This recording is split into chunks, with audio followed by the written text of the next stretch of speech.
Okay, so yesterday we discussed some conceptual information about graphs of quadratics and how the graphs kind of illustrate the point that quadratic functions can have maximum values and minimum values over intervals if the interval is closed. And then you did a bunch of problems modeling that. And if you noticed, I believe the handout was called Modeling in One Variable.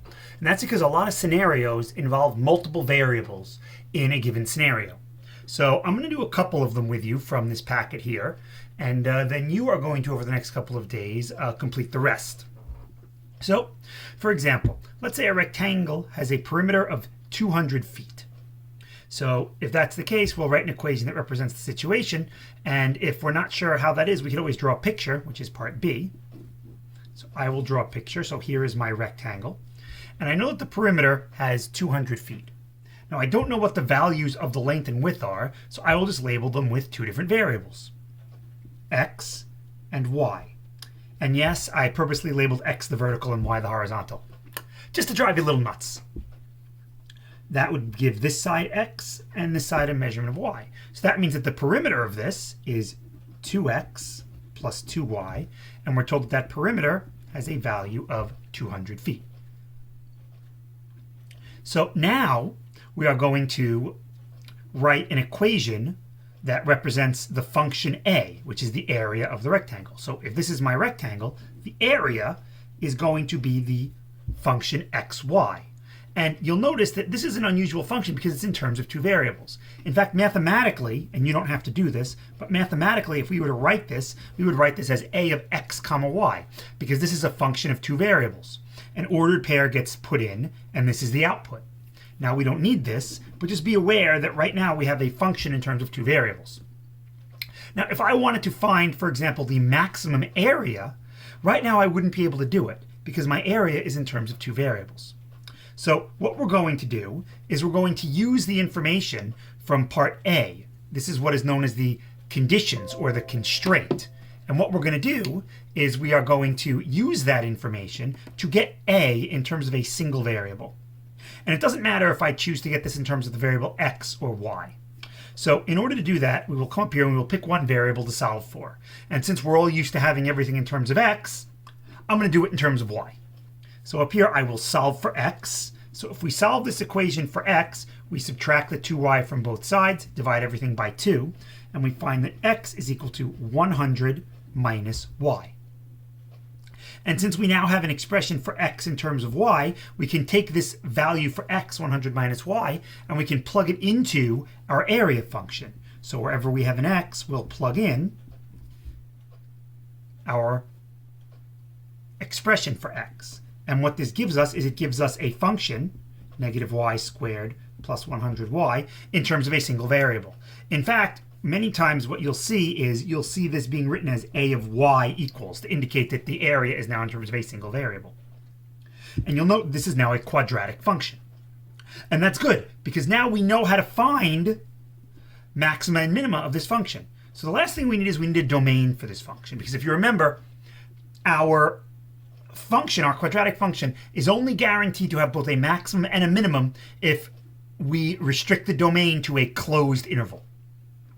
And because this is an applied problem, we're given context, this isn't just a theoretical conceptual quadratic, there is in fact a domain for this. So we have to ask ourselves, what is the smallest value that our y, our independent variable, can have, and what is the largest value that y can have? Well, the smallest value that y can have is 0. So our domain, smallest value, is going to be 0. And you might say, but Mr. Cetron, if y is 0, then all I have is I have two x values overlapping. And that's not a rectangle anymore. That's just a line. And you would be correct. That is a line. So then the question is, well, why can I include y being 0 in there? And the answer is, geometrically, we can consider this a rectangle. This is what is known as the degenerate rectangle. Degenerate geometric shapes are shapes where one of the dimensions or one of the attributes or quantities that define it has a value of 0. Just as a side, another example, you know that a circle is a set of points that are all equidistant from a center. So like if I wanted a circle of radius 1 or radius 2, but theoretically, a point is a circle of radius 0. This would be what we would consider the degenerate circle. Has a radius of 0. And you might go, well, I'm not comfortable including them. And I would say, okay, that's fine. You can make this an open interval. The problem with that is that once you have an open interval, we can't use our theorem that tells us that the maximum and the minimum will occur out of the vertex or the endpoints, because if this is an open interval, we don't have endpoints anymore. So in calculus, if we have calculus and we have a concept known as limits, we can take care of that. Unfortunately, we don't have that this year, so it behooves us, it is beneficial to us to consider degenerate cases when possible. So here we have that, and I'm going to include them. If you don't want to, you don't have to, but I'm going to include 0. And now the question is, what is the maximum value that y can have? Well, if we look at that, y will be the largest when x is the smallest. This is because of our relationship here. When y is 0, all of my perimeter is in the x, so my x would be 100. Well, in order to figure out what the maximum y is, the largest value of my interval, I have to ask myself, what value will y take on when the other parameter, when the other variable is 0? Well, when x is 0, based on this equation, we get 2 times 0 plus 2y equals 200. We find that y is 100. In other words, if x is 0, if I have no height here, all of the perimeter will be in these two overlapping sides, which will basically look like this. And since the perimeter is 200, this would each have a total of 100. Y would be 100. And again, if you don't like the fact that we're considering these degenerate cases, you could make this an open interval. But you'll see why making it a closed interval is so much more helpful. So now we need to find the dimensions of a rectangle of greatest area that can be found within 200 feet of fencing. So I will leave this as, or we can have 0, 100, and we can have it open. You can either choose to be both closed or both open. You can't make a judgment call and go, well, I want to consider one degenerate case and not another. You've got to be consistent. Well, in this case, we don't have to worry too much. We don't have to test the endpoints, because with quadratics, we know, since the coefficient of y squared is negative, the quadratic, the parabola when we graph it, is going to be concave down. And we know from our theorem from the other day that if we have a concave down parabola, that the maximum will occur at the vertex. So in this case, if I want the dimensions of the rectangle of greatest area, the maximum area will occur at the vertex of this parabola, because this parabola is concave down, and there is the vertex. As long as the vertex is in the domain. So I'll calculate the vertex, y equals negative b over 2a. In this case, b is 100. A is -1, and we find that the value at the vertex is 50. Well, that's absolutely great, because 50 is in the domain. So y equals 50 is one of my dimensions, 50. And then to figure out the other dimension, we just come back up to the original constraint, the original relationship, and we plug in 50 to get x. 2x plus 2 times 50 equals 200. We wind up with x also being 50. So the final answer would be, the dimensions would be 50 feet by 50 feet.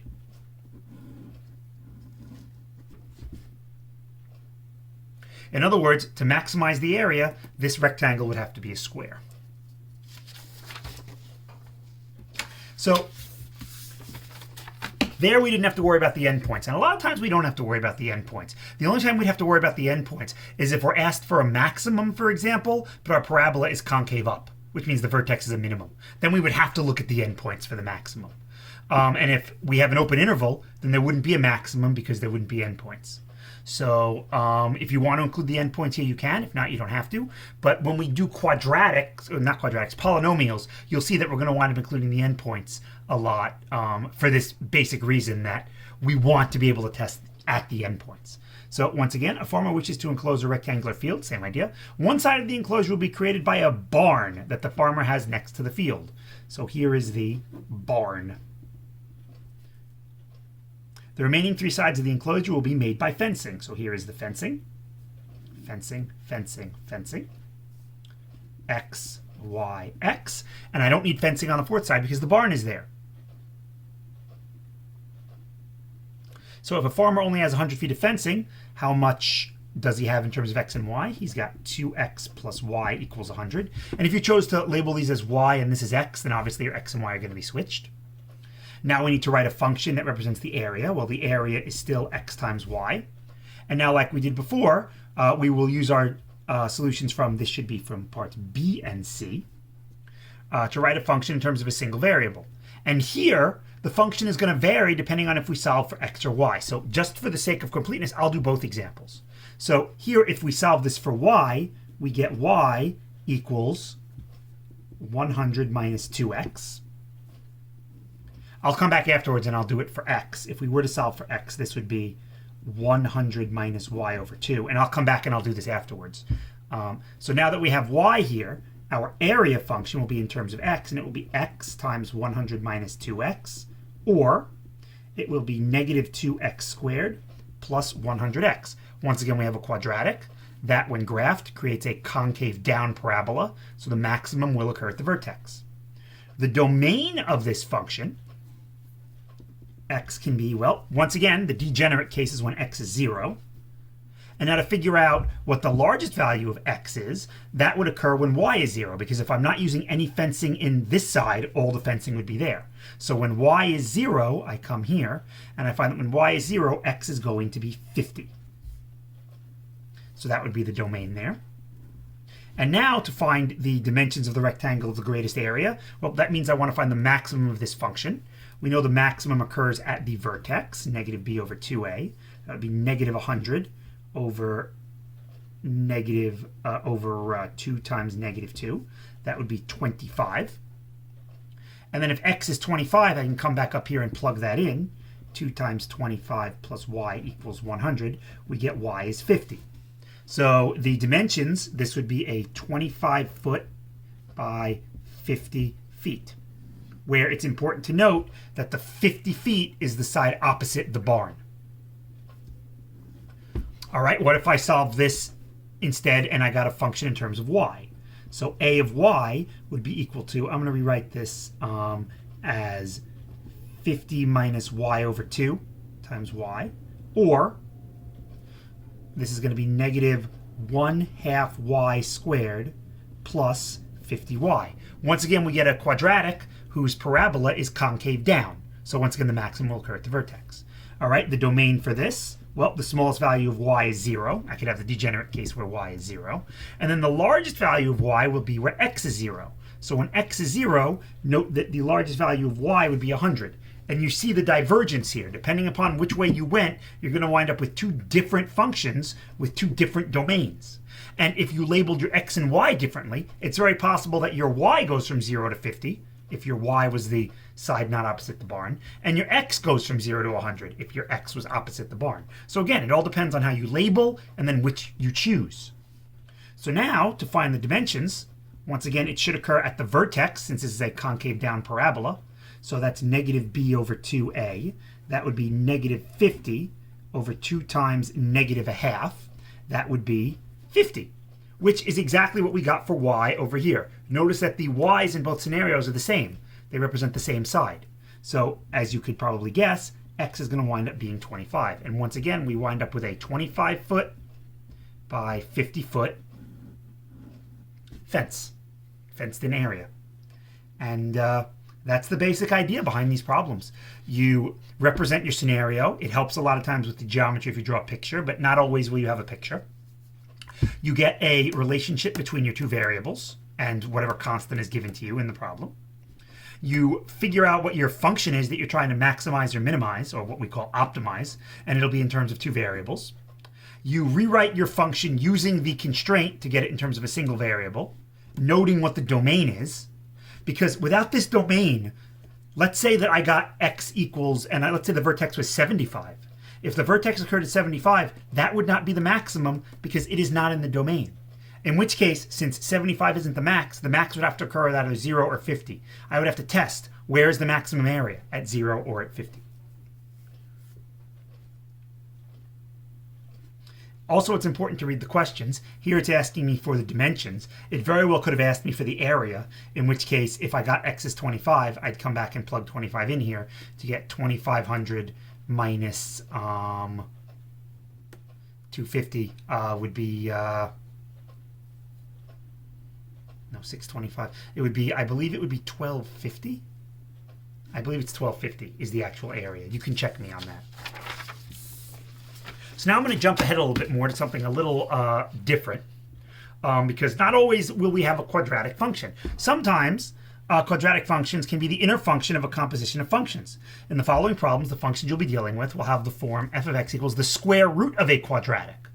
The nice thing about radical functions is that they are what we call increasing.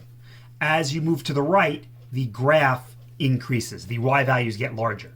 So since radical functions are increasing, wherever the maximum of the radicand, the inner function, is, that's where the maximum of the square root of that function will be. And that's what I mean when I say the properties of the square root. So for example, find the point on the graph y equals x that is nearest to the point 3, 0. So if I wanted to, I could represent this with a picture. Here's the graph of y equals x, and then the point 3, 0 is right there. And now we could do this two ways. We could do this with quadratics and optimization, or we could do this with a little bit of geometry. If you remember, the distance between a line and a point is defined as the length of the perpendicular line that connects the point to the line. So if I want to know what the minimum distance is, I can just take the perpendicular here, figure out what its distance is, what its length is, and that will be the distance. So maybe at the end we'll do that just to check our answer, to make sure we're doing this right. But let's do this with optimization and quadratics. So the distance formula. So I need to figure out the distance between this point and a point on the line, which is arbitrary. I will call it x comma y. Since I don't know which point is the closest, obviously it's not that one, it's going to be the one where it's perpendicular. But since I don't know, I will label a point on the line x comma y. And now the distance formula says that the distance between these 2 points will be the square root of x minus 3 squared plus y minus 0 squared. And now notice that I want to find the point nearest, so I want to minimize the distance. Right now I have this as a function in terms of two variables. I need a relationship between the variables, which we are given. Any point on this line has the relationship that the y-coordinate and the x-coordinate are the same. However far to the right I move, that's how far up I have to move to be on the line. So I can plug in for y, x, and get this in terms of a single variable.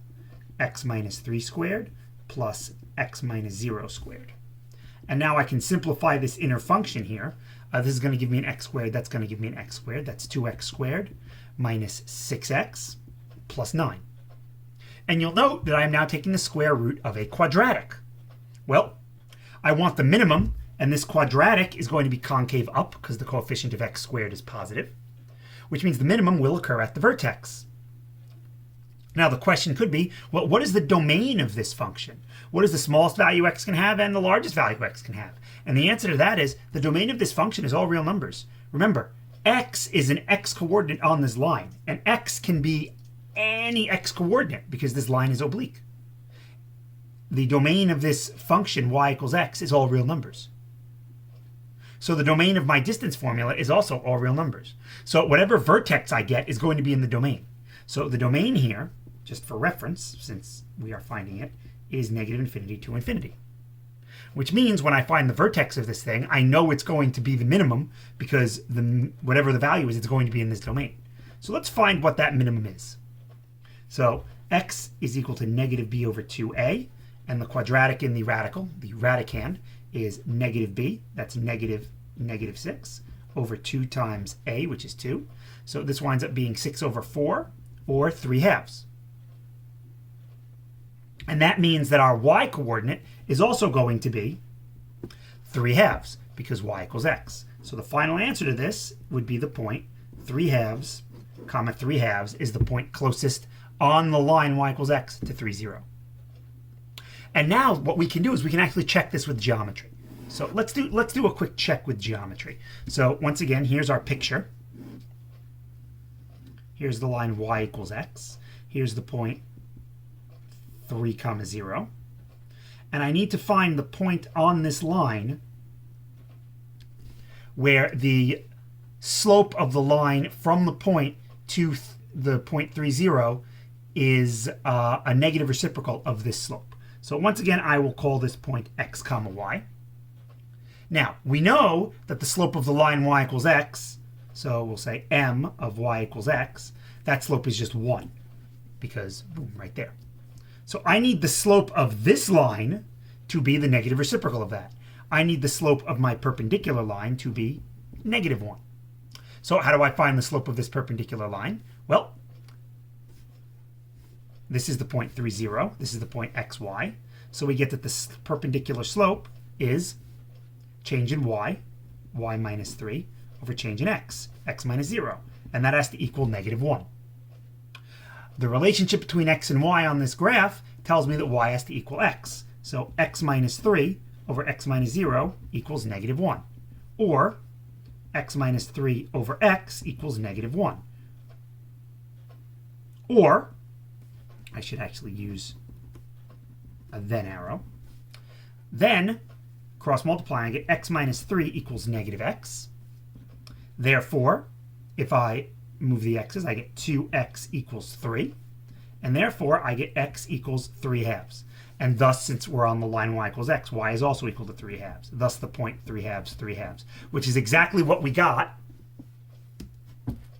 from our work here. So, not only have we found this using this new concept of optimization, but we checked it using your knowledge of geometry, and it works. So I hope that these problems helped you. The first few that you're going to do in this packet are laid out like this in parts to kind of guide you toward the answer. And as you keep going, this guidance is going to be gone, and you're just going to have problems like a rectangle has a perimeter of 500 feet. What are the dimensions for the maximum area? And you're going to have to go through this process. So I hope that this made sense. Again, it is very important that you're able to find maxima and minima, whether they are minimum values, and be able to distinguish between them and other values to determine which one is the minimum and which one is the maximum. And of course, if you can't tell that, you can always use the idea that the minimum or maximum occur at the vertex, depending upon if your function is concave up or concave down. Thank you very much for watching. This obviously gets all of these Cetron seal of approvals. And I hope that this was understandable. And that's it. Thank you for watching.